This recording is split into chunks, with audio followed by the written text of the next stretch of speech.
All right, so it is March 17th and it's 64 degrees outside with a high predicted of 70. So we're getting all that nice spring weather right before spring actually occurs. And I finally got my David Austin roses yesterday. I ordered a Bare Root Graham Thomas rose from them about a year ago, like last summer.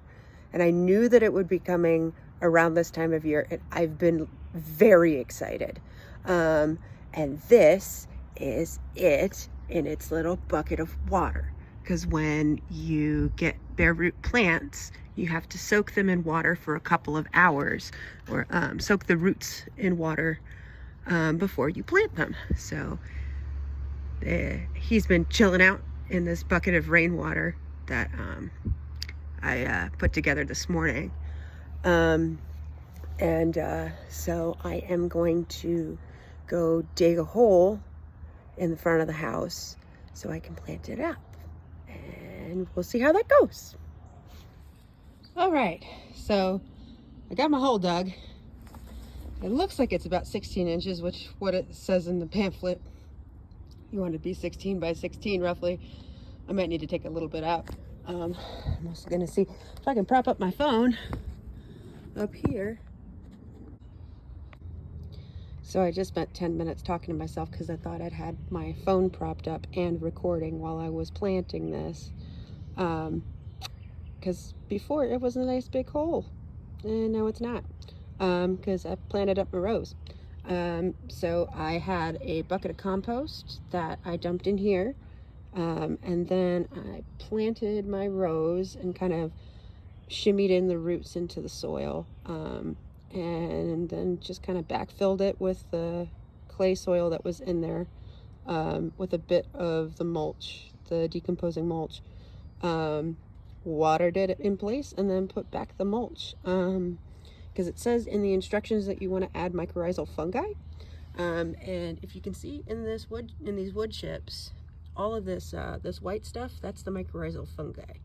A mycorrhizal fungi will it has a symbiotic relationship with plants, in that the plant will be like, I'm low on this nutrient, and the fungi will be like, I got you.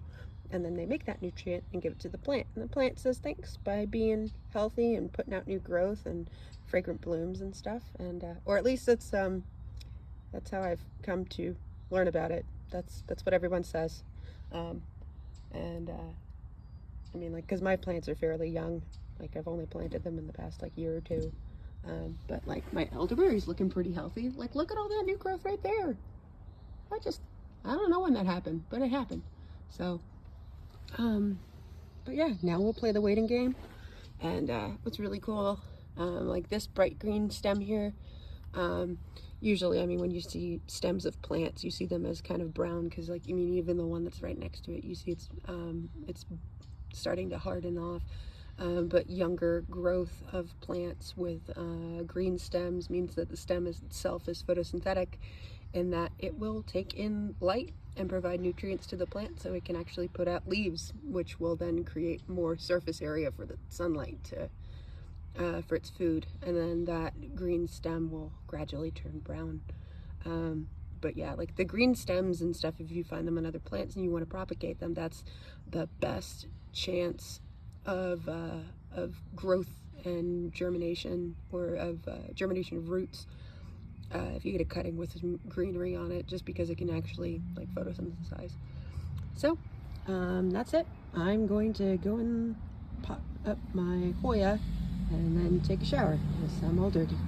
All right, we'll see how this grows.